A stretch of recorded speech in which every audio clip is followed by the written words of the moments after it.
Plenty of the OGs in the venture capital ecosystem will be like, "What is this pre-seed thing? I don't understand." I think the way that we define pre-seed is a team and a dream.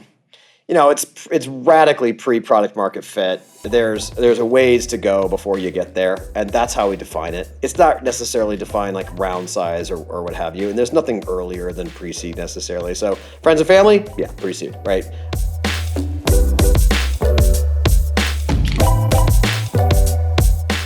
You're listening to the Sandhill Markets podcast. I'm your host and Sandhill Markets CEO, Adam Hardy. Here at Sandhill, we focus on providing education, community, and access to venture. With this podcast, you'll get a seat at the table for discussions with other founders, investors, and innovators. I'm excited to learn a lot from these discussions, and I hope you are too.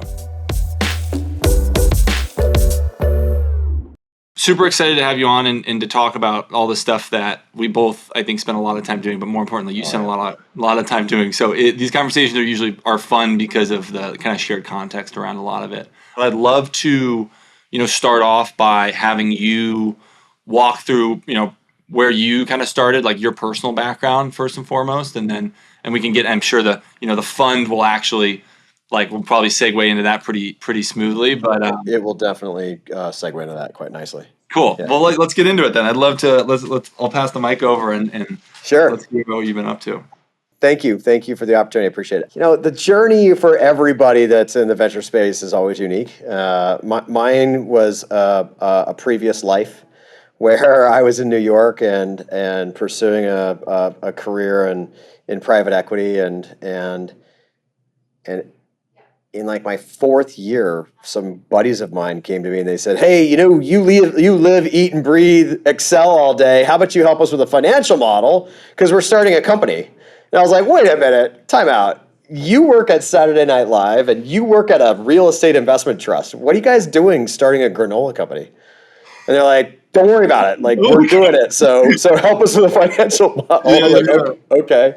So here I was, a punk kid, at a private equity firm, helping my buddies on a side hustle, as they built bare naked granola, and I was like, wait a minute, your Excel model is so screwed up because cash goes to zero. I don't understand what happens here because I was in the private equity space where you always have cash flow, and so anyway, to make a very long story short, I was so excited and gung ho about what these guys were doing that I made an investment. It's my first angel investment. I got crazy lucky because it bare naked sold to Kashi after, I don't know, 3.5 years, 4 years. And here I was saying to myself, "Hey, I'm actually pretty good at this. Venture's easy." Yeah, this is easy. Right. So, but in the meantime, I was at business school and knew I wanted a career shift into entrepreneurship. I wasn't quite sure what it was going to be. And while I was at school, I was just raising my flags, being like, "Hey, I want to help. I want to support you as an entrepreneur in your journey." I tried it out a couple times. I realized that I'm much better suited to the portfolio approach of supporting a variety of projects rather than just one or two. And before I knew it, I realized that venture capital was the best model, the best business model to do this essentially full time, to support founders at inception. And that's what I've been doing for the last 15 years, 16, 17 years. It's supporting founders at inception in every way we possibly can. It's been that way since the beginning, and that's our core competency, and we're not going to shift away from that. So that's really the inception of it. I can dive into the yeah. I'm excited to hear kind of what that to break that down a little bit more. But it's crazy that the bare naked, that's a wild origin story. I remember listening to, because they did maybe a how it started, or what's that really famous podcast of how it's made or how it started. And right. I was fresh founder, straight out of school, ingesting all of that stuff. And I heard the whole bare naked story. And meanwhile, you were the man behind the model. Well, a little bit. I was one of the guys. I wasn't the only investor. No. But it was great. And then of course it's the phone call. "Hey, Michael, you got a minute?" I'm like, "Sure. What's up?" We're selling the company. And there's a whole other story after on the other side, they probably needed the model help again. Yeah, exactly. Yeah, the flow funds. Yeah, that's a fun model to build. But anyway, it was great fun, and I realized that I wanted to do this full time. I've always loved investing ever since I was a kid, and this was just an absolute perfect fit where my customers were founders and are founders, and just the whole path of entrepreneurship is so challenging. And you know this, you're a founder, so it's so challenging, and we just love helping and supporting in just little ways. And as I was creating the name of the firm and deciding on what the name of the firm was, I was like, I just want to be partners with founders. That's what we want to do. We want to be partners with founders and support them in every way we possibly can. And so I was like, that's the name, Be Partners. Oh, good. That's how we simple. I like it. So talk to me a little bit about Be Partners and about. So that was over 15 years ago that you started Be Partners. Did you go straight at it on your own? Did you invest out of a different fund? Tell me a little bit about the early days of like going full time on the investing side. Yeah, so early days was part-time. It was myself as I was exploring the entrepreneurial journey as a founder and dabbling by making a couple of angel investments. My second investment was an absolute crash and burn, big crater. Third investment up here somewhere was TubeMogul. A couple guys out of Cal, where I went to business school. We went to Cal together, and they started a online video advertising company that ultimately went public on the NASDAQ and then was sold afterwards to Adobe.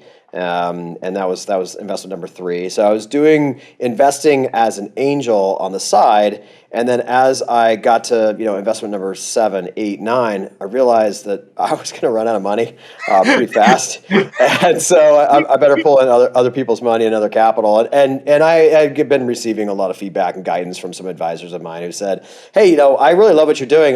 You don't need my permission, or you don't need to pitch me the deal. Why don't you just do it yourself?" And build a fund and create a fund. So the first fund was a grand total of $5 million, and I went full time, and that was 2011. And since then, we've raised over 150 million of capital. We're on our 4th fund. The most recent fund was a 2022 vintage. That's a $50 million vehicle that we're currently investing out of.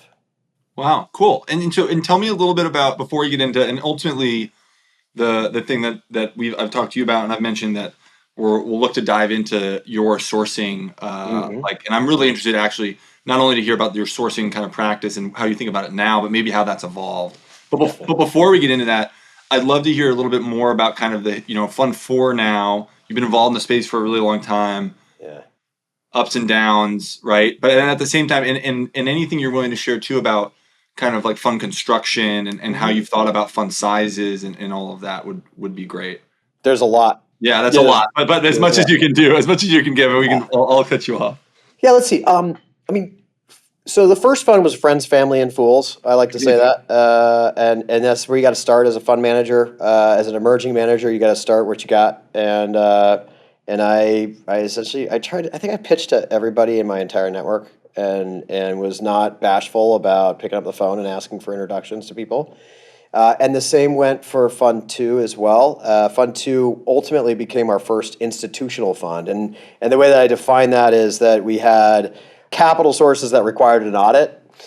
So we ultimately elected to audit the fund and to set up good controls from a fund accounting and administrative side of things, which is important as you evolve as an emerging manager. We wanted to stay small, so we knew that our area of focus is and will always be inception stage venture.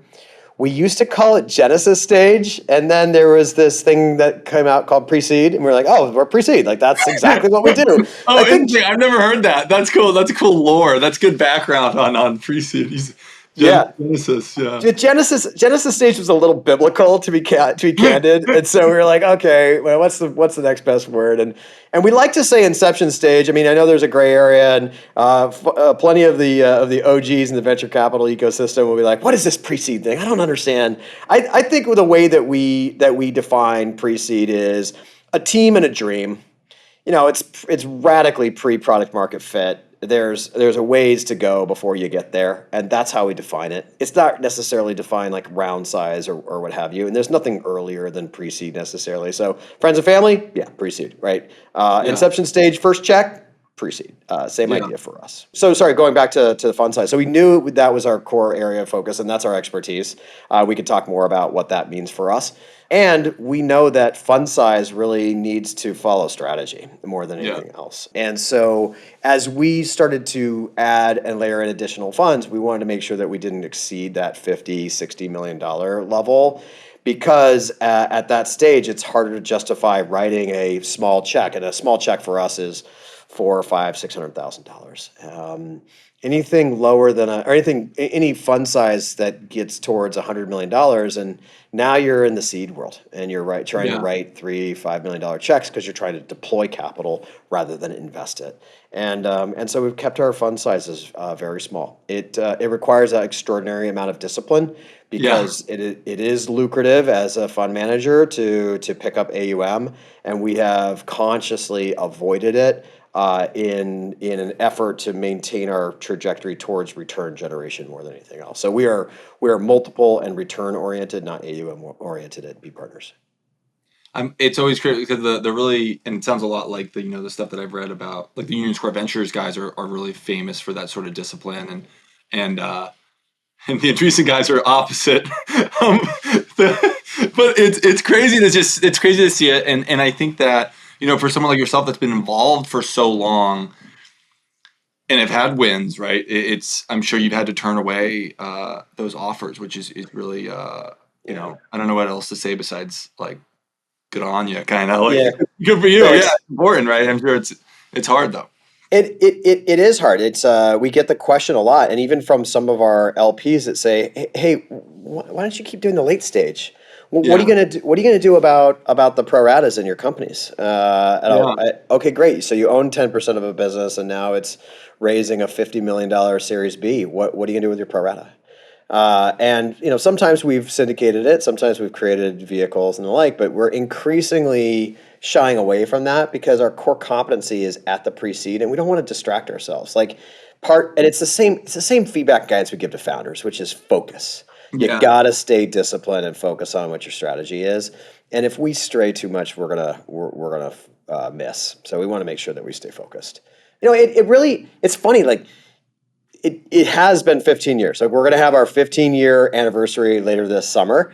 And it has been 15 years since we started the management company, at least. And like, nothing's really changed. The team has gotten bigger.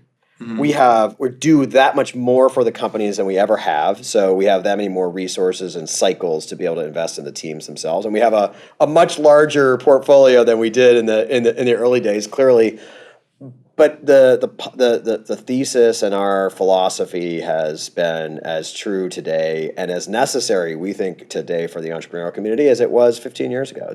It's just the whole ecosystem has really grown. So it's been great. I'm super honored to have been a part of this this ecosystem growth over the last 15 years. Really awesome. And tell me a little bit about team construction, because one of the things that I think I end up thinking about, and the other kind of the flip side of staying disciplined on the fund size perspective also, is that you don't have a ton of management fees to throw at internal operations. So what? But at the same time, as your portfolio grows, and as I would love to hear a little bit about team construction and about how you think about using that money to best support the founders, and ultimately which ultimately leads to the returns and things like that as well. Yeah. So it's a great question. So I think that nominal return generation for LPs, it really comes from making great decisions. And you can't make great decisions unless you have great sources of opportunities and deal flow. And so there's a very strong attention to that element of the firm and how we've built and organized the organization. And so we have 3 investment partners on the team. We have a senior associate, and then and we'll talk about sourcing in a little bit. We have this army of people that support us in sourcing and looking at opportunities. At the same time, our core thesis, again, and going back to it, is Colonel is B Partners. And so we actually brought in an operating partner. He's founded 8 different companies. He's a remarkable individual. He's got great bedside manner with founders. He's seen everything. He's experienced every situation that founders have experienced at the earliest stages. And we brought him in specifically to focus on portfolio ops. And it's a wonderful luxury for us to have. We are delighted to be able to allocate that resource to our companies in a variety of ways that we can speak to. But that's how we've done it. And what that means is that we have foregone market rate salaries, even though now we have a decent amount of AUM. I was doing the math in my head. I was doing the math in my head. I was like, this team seems pretty big. Actually. Yeah, that's one way to do it. We are not only top heavy, but we're also very large relative to our AUM. And I think just the decision on our end was, let's be patient. We all love this business. We all love the pre-seed stage. And those companies, if they do right, they're going to generate substantive returns for our LPs and obviously for us. And then we'll celebrate and we'll share. And so, this business requires an inordinate amount of patience, and that's what I share with emerging GPs that are coming out and trying to raise Fund 1. I'm like, you sure you got the? I'm gonna do this for 10 years, like 15 years. Like, you look good for 15 years in, though. I feel like you don't look unhealthy or anything. California's doing you good. So. Thank you. I appreciate it. I have to work on it. Yeah. If you got to, there's certain things in this business that you can control, and there's a lot that you can't. So you have to focus on the things that you can control. Good. Yeah. Well, and that's an interesting maybe segue into. So I think that when I think about sourcing and I think about maybe, and I'd love to hear again your take on it and how it's maybe changed over time. I feel like the early stage, like the Fund 1 GP, a lot of times it's like a network. I know everybody in this space. I know this space really well. I've been an operator or whatever here. Right. And I have all my friends are these great founders who they'll let me invest or whatever. But that's not, you don't build a 15-year career off of, right. I know my buddies are good founders, right? So I'm interested to hear how you have been able to, but at the same time, right, there's a lot of stories of, the chance run-ins, or even your origin story kind of with, a friend who ended up being you're the Excel guy for the Bare Naked. You just get lucky. It's a little bit of serendipity. Yeah. Yeah. Well, so there's a serendipity, but then there's also, you can't. That's not a fun strategy, right? So from a sourcing perspective, how do you maybe manufacture? Like, what are the controllables that you focus on in that process? Yeah. So I'll start with something relatively controversial. Maybe it's not so controversial anymore. Perfect. But we start with a presumption that there is no such thing as proprietary deal flow. So how do we advise our founders when they go out and fundraise? It's a numbers game. Go and build your sales pipeline and qualify your leads. It's the same thing as any sales pipeline. Qualify your leads and then have meetings and blah, blah, blah. Like, so we know that the founders are out there seeking capital and seeking partners. And so we don't ever believe that there's anything necessarily proprietary. Okay, fine. So then you have to be in a position to actually at least have a first look, right? How do you get the early look on an opportunity? And that's really where we've allocated our time and attention as we think about sourcing. So you're right. So it starts with, hey, I'm here. Like, I'm open for business. Come talk to me. And that is not an institutional approach. Over time, we've seen the network coalesce to the point where we're like, okay, this is a really deep vein. This is a really deep pocket of opportunities. So let's go attend to those. So as an example, pedigrees from Berkeley, did my MBA there, we spent a ton of time supporting the entrepreneurial ecosystem there. And there are plenty of amazing pockets of entrepreneurial activity happening on campus, within the alumni groups, and the like. And so we start with that. That's kind of our core base. And then over time, as we've expanded the team, everybody has their own affinities and their own proclivities on how they go out and source. And I think as a fund manager, like it's really valuable for me to let that team kind of extend, give them a lot of rope, if you will, as a fund manager, and say, go. Like, you want to focus on female founders? Great. Let's do it. Let's go after that. Like you want to expand out to Georgia Tech and Atlanta. Let's pursue that. And because the long life cycle of this business, you almost are building out deal flow sources for our fund 5, which is in the future, and fund 6 and fund 7 today, rather than necessarily being like, we need to go find deal flow. Because if you haven't built those networks right now, they're probably not going to manifest for another couple of years. So that's kind of like a percolating through specific pockets. We call them engines of innovation. So, we're a deep tech fund. So we're looking for university technology and spin outs from those. So that's where it starts. And then we actually do research. So we'll write research papers. We have 3 white papers on our website that are available for everybody to review. And as a result of having those and always distributing this out and being very vocal about what we're looking for with our deal flow network, they're like, oh, I know exactly what to send you. This.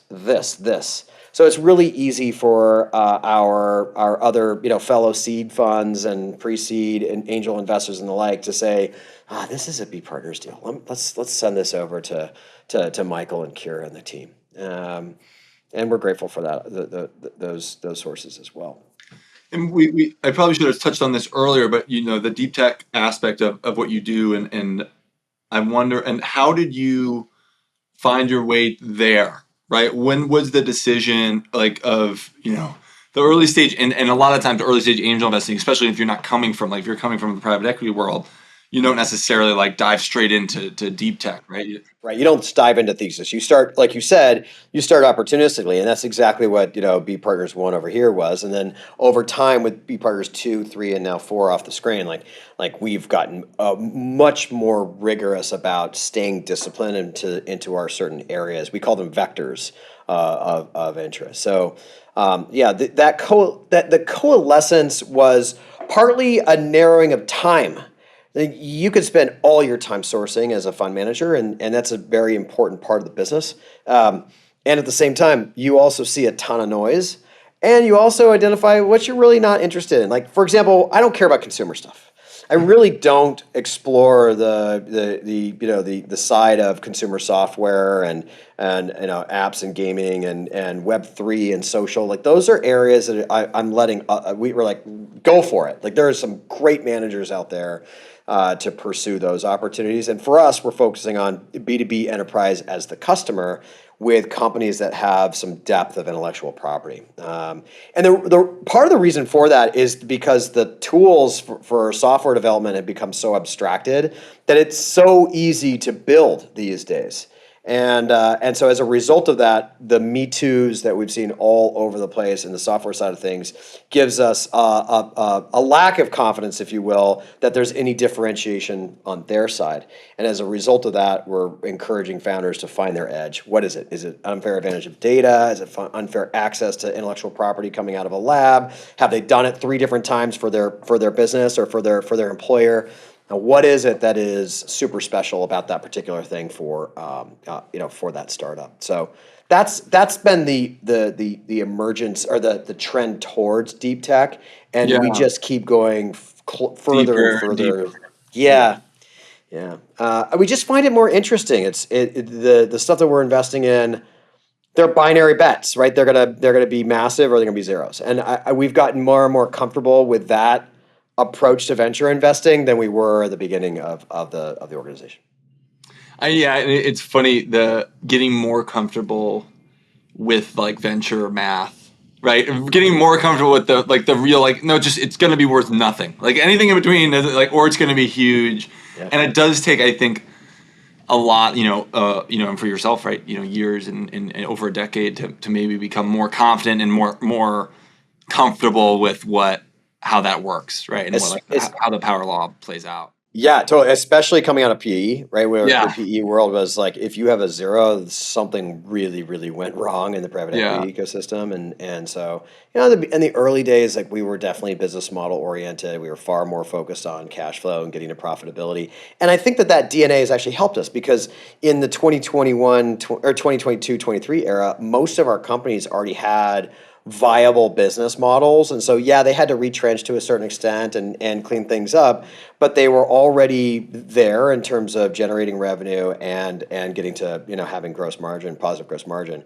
So it didn't hurt as much as it potentially did with other managers. I think we benefited as a result of that. But to your point, like, you got to get comfortable to look at a business that you're working on and that you maybe only made a decision 3-6 months ago and say, that's going nowhere. Like, let's move on to the next one. And that reality check takes a bit of experience. That's why this is a apprenticeship type of business. It's something you really learn over years and years. Yeah. And the other thing, and going back on the sourcing aspect, and something that really stood out to me that I haven't actually heard before, but and it's really hard to take this approach because it takes so long. But the idea of, I think you called them innovation engines, and building, like, you have to put time, like, you said, what was it, that might be deal flow for fund 6 or fund 7. And so you're thinking of sourcing and on a multi-year time horizon, actually, rather than on a what's going on right now, like, let's go find it and grab it. Well, I think a lot of that. So the answer is yes. The longer story there is that I think that it's easy to forget that at the earliest stages of venture creation, it is still a people relationship business. This is non-transactional. Now, it ultimately is a transaction, right? You're saying yes, and you're closing documents and everything else, but ultimately we are assessing deep tech and doing all the technical diligence, but ultimately making a decision on a person or on a team. And they have nothing. It's a team in a dream. We'd like to say no code, no capital, no customers, no problem. We're happy to make that investment. And like the Series A guys, and especially, and then obviously any finance guy, they're like, "What? Are you crazy? Like how can you possibly underwrite those companies?" And at the end of the day, it comes to humanity and faith in people to be able to execute on what their objective is, and having the passion to be able to do so. So the sourcing side of things from our perspective is far more of a relationship orientation than anything else. And that means us giving to those communities and supporting those entrepreneurial communities so much more upfront than it is necessarily being like, okay, like, it's time for office hours, let's hear your pitch. Like, there's some of that for sure, but I think that falls flat oftentimes with with early relationships. So. Do you feel, and you mentioned, and something that is, I think, a common thing to be said, not always adhered to, but to be said, is to have fund size be dictated by strategy and not the other way around. And then in your situation also, I'm wondering if kind of the chicken or the egg question of the deep tech focus or the pre-seed, like that, because it feels like deep tech in a lot of ways and is actually in the pre-seed focus on deep tech and like pre-inception. I've heard of that where it's a spin out, it's a founder who maybe isn't really a founder or wouldn't call themselves a founder, and they're being kind of guided in that way. Like they think of themselves as a scientist or a researcher or whatever. Tell me a little bit about how those two, and maybe it's a part of the overall storyline of like you all just kind of gradually moving deeper and deeper because that's where it's most needed. Or how does that kind of play out? Like, was it, and I know deep tech came later, but how did your decision to stay pre-seed and go deep tech, and how does it like play into the larger role of pre-seed and being early compared to maybe other spaces or other like non-deep tech sectors? Well, you're going to have it's from a sourcing perspective, it's challenging because the investments that we're going to make in 2025, the founders don't even know they're founders yet. But they may not even have thought about starting a company yet. Yeah. And so how do you tap those people? How do you engage with folks that in that construct? And so a lot of it is through the networks that are supporting those people directly from the labs and the research side of things. There's also an opportunity to support them as they're jettisoning from labs and saying, hey, here's Startup 101 work, and here are the best practices on jettisoning out from a particular lab. And so there's plenty of that. Although, interestingly enough, our second time founder percentage has grown every fund, and I think that's pretty common for venture firms, right? You realize that you have a stronger network of second timers that are coming back to you, and so we're currently seeing that quite a lot in Fund 4 relative to Fund 3 and Fund 2. And so it's not necessarily the case that they're coming out of a university lab. It may be the case that that founder has sourced the scientist that has sourced the opportunity from the lab and is now jettisoning the whole thing out from their particular thing. So not sure if I necessarily answer your question, but deep tech takes an extra turn. So it takes that much more patience as a pre-seed fund because you're funding it pre-seed and it's deep tech. So you have a timeline of validating that the technology works, assuming that the market's going to be there for that technology. So there's an extra element of risk perhaps on the deep tech side, and hopefully we get compensated for it. And what that requires for us is also to have a great level of commitment to the tech, to the trend, and then also for us to take healthy ownership in companies. And so that's part of that discipline that comes from sourcing of saying, hey, gee whiz, that thing sounds great, but I'm not going to buy 1% of it. I'm going to wait and find the other one where I can buy 10%. Yeah. That comes into it as well. One of the kind of recurring, the timeline, these longer timelines I feel like are a recurring theme within all of the stuff that you've talked about, where we're going like even to be early and because even early in consumer, you can be early, but it's not going to take forever to get it to market. It's going to take a few months to get to market, and you're going to understand where even being early in deep tech, it might be a year or two before it's like actually even maybe working or not, even you get a shot on it working or not working. Right. Even ready for a design partner or a potential customer to really take it and validate that the tech exists. That being said, though, a lot of deep tech companies, successful deep tech companies, they go 0 to 100 really fast. So the inflection point is much faster than it is for the iterative typical SaaS SME or SMB SaaS or a consumer business that can iterate really quickly to get to PM fit. They don't necessarily have that revenue clip that you oftentimes see in deep tech companies. That happens. It'll be 0 for a long time, and we have a company in our portfolio. I won't say which one, but there's a company in the portfolio. We've been investors for 6 years. They're raising substantive capital. They have 0 revenue, and we don't expect to have meaningful revenue until 2026. But when we do, it'll be 9 figures or practically overnight. So it's just a different model. Deep tech, man. Yeah. Deep tech. So I want to again kind of harping on the time that you've been in the market, and it seems like you've gone. The storyline being that you've gone kind of deeper into a strategy along, not just deep tech, but deeper into that kind of patient early stage capital. Yep. How have you seen? Obviously, VC's gotten a lot more competitive. I think I can say that, and I'd be interested to hear your thoughts on. Does that how has that affected your all strategy in terms of being differentiated? Right, where 15 years ago there just weren't as many people writing checks as there are now. How has that affected your personal strategy and fund, as well as specifically on the sourcing side where competition and sharp elbows can get a little sharper, competitive terms, things like that. Talk a little bit about that, Sure. You've seen change and what maybe it has or hasn't affected on your side. Yeah, I mean the growth of the overall entrepreneurial ecosystem and the business of entrepreneurship has scaled quite substantively since we first started. The competition that's come from additional capital, it comes from multiple ways, right? It comes from below, which is emerging managers coming out of nowhere and raising decent sized funds, and then also sometimes the multi-stage VCs will come down market and play in the seed sandbox. One of the things that we decided very consciously back in Fund 2 was we are only going to do pre-seed. So the stage discipline was very important for us to really carve out where our zones of excellence are as an organization.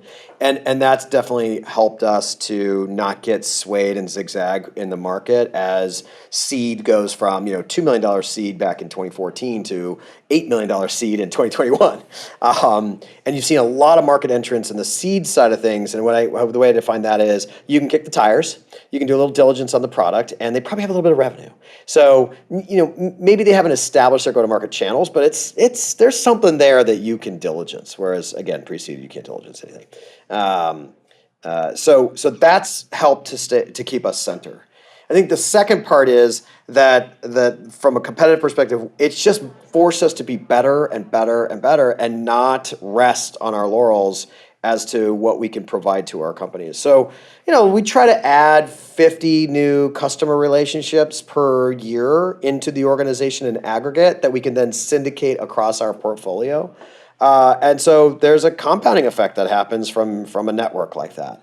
That many more customers means that much more acceleration from the companies that are the newest businesses. And we have founder, we've had a third time founder in our portfolio now. So he's been a B Partners founder 3 times. Oh wow. And he's like, oh my God. He's like, if I had B Partners as today in the first deal, we would have done so much better. And that's what we want to hear. I mean, that's an awesome testament to how we've not accepted just the reality and the baseline, and instead constantly yearning to improve what is ultimately our product, which is ourselves and the service that we provide. And I think that's largely driven by the culture inside the organization, which is we are entrepreneurs first. Let's stay focused on that, even though the business is venture capital. Yeah. And so when you think about and it seems relatively straight line, but I'd like to hear you kind of articulate it. And as you kind of look back and at Fund 1 and this the story that you've told to Fund 4, and you think ahead to Fund 5, 6, 7, what stays the same? Where are is it you're doing the same exact thing and you're doing it just a little bit better every time? Or are there things that unlock, right? Do you stay the same size? To talk a little bit about the future. Yeah. So we are constantly in evolution, and I think part of that is the tools and the services that we're providing to our founders, and there's incremental growth on that side of things. We could think about the platform, right? Building out platforms and utilizing software for our companies, and we do, but it's not necessarily the thing that's going to necessarily move the needle, if you will, for our portfolio companies. We've explored the idea of having service providers. Hey, let's have a recruiter, right? Every firm in 2016 hired a recruiter to support their companies, and there's an important dynamic of team building that's super important for startups. We don't think that that's necessarily the case, that we need to provide that to our companies, and so we've decided not to necessarily pursue that mode of bringing in full-time folks. But that being said, there's plenty of people looking for jobs, right? And they are smart and they are hungry for entrepreneurship, and they're being patient as to what companies that they're going to ultimately join. So we can have a bench, we call it our bench, but we can have a bench of operating partners that can serve in that de facto state as a full-time, recruiter or full-time operator, full-time marketer, or what have you. And so instead we can leverage the bench for that. So that's one element of potential growth for it. I think the other is that we have been so disciplined about ownership, almost to the point of being dogmatic, that it has narrowed the number of companies we actually add per portfolio. So for us, we're starting to tinker with adding an incrementally 3, 4, 5 companies and positions per fund, so that we have more inventory. And it sounds strange, but I think it actually benefits the nth company that joins the portfolio, because we have that many more resources available and to bring to bear for that particular company. We're not going to go wild and do a venture studio model or an accelerator model. I think that has its own nuances to it that we'd prefer to stay focused on what we do. But I think that's an opportunity for growth. It's just to slightly expand it as our AUM grows inevitably, is to add more companies. So that's how we stay disciplined, right? If we kept the same number of companies, we'd have to put more money to work per company. So instead, we're just going to add a few more businesses here and there.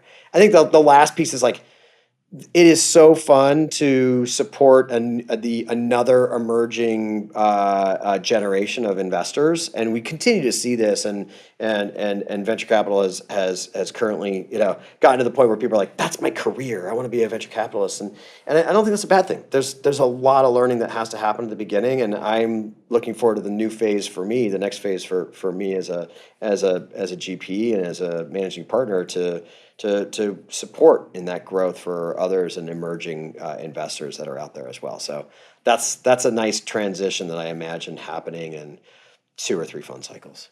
Yeah, yeah, very, very cool. And I think especially at the pre-seed and in the kind of art over science aspect of the really, really early stage, the importance of apprenticeship, it really, really stands out. And in some ways is lost. But I think lost in like the bigger funds or when the numbers get really big, it becomes really hard to do that. We're getting close to the end here, but as a kind of a final note, I wanted to get your take on what you think kind of the future of VC is, right? And I think that it's a conversation that's come up a lot. I've heard a lot of smart people and people that I respect in the space talking about it, and the idea of because of all the transitions that you've seen, right? Where the big money come, the crossovers kind of coming in and then leaving, like seed meaning different things. I think that you in the pre-seed and the deep tech focus, it sounds like you've actually insulated yourself from it in a lot of ways. Like I personally believe that'll just, I'm sure you do as well, because it's what you do. Well, it'll be there. It's kind of its own little pocket. But then your companies, right, do live on past you, right? And the support that they receive, seed, Series A, Series B, especially in deep tech as well, like seems to be shifting and changing a lot. How do you see like the future of VC? What will and won't change as you think of the next 5 to 10 years? Yeah, thanks. It's a great topic, and one that I've thought a lot about from a seed perspective. Like, if I were to start a seed Series A fund, what would it look like? Yeah. If I were going to start, and I call that early stage. So if I were to start an early stage firm, it would be predominantly, at least. And by the way, high five, Adam. We've been talking for 30 minutes, and not once have we used the word AI. So I know. I almost did. I decided not to. So good on us. But in a pre Gen AI craze, I would hire a bunch of software engineers and build a data model and be able to source opportunities from a volume perspective to then distill down to a handful you take meetings with. That's how I would have started. Today, maybe you don't need as many eng to be able to do that, but you still need that kind of rigorous quant model for even at the seed stage. Pre-seed's not gonna change from what it is today. I see the AUM, the gobbling of AUM from the massive funds, and I think that is going to play its course and potentially be relevant for just those few handful of companies or momentum trades that requires the blitzscale type of model still, and we're seeing that with the foundational models today in the AI craze. I also believe that we're going to continue to have folks that are increasingly experts, they're domain experts in their particular field at the growth stage, because these companies have to live longer under a private and stay private longer from a public perspective, and so you're going to have that much more depth and kind of narrowed focus from the growth equity guys. As well, it might be a confederation. You might have a larger organization that has specific partners in specific areas, as you do, but I think that's going to continue to persist. There's been a lot of talk about like family offices potentially coming in and gobbling up a little bit of this. I don't think we're there yet. I think that there's still a challenge of of validating the expertise to be able to pull the trigger on being the lead investor, if you will, in that growth round. And I think that still remains a challenge for at least in the deep tech side of things.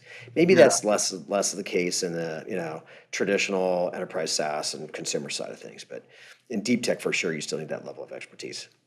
Yeah. Just a few thoughts. I know it's a lot. It's a big subject, and it is good. I'm glad that I think we deserve the pat on the back for not bringing up the AI stuff until the last minute. But hey, I'm gonna press stop on the recording.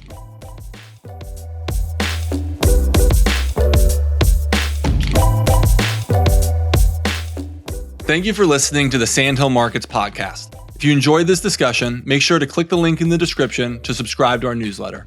You'll be kept up to date on venture news and our weekly live events where we host similar discussions with other amazing guests. You can also follow us on LinkedIn and Twitter, where we post regularly about upcoming events. Once again, thank you for listening, and talk soon.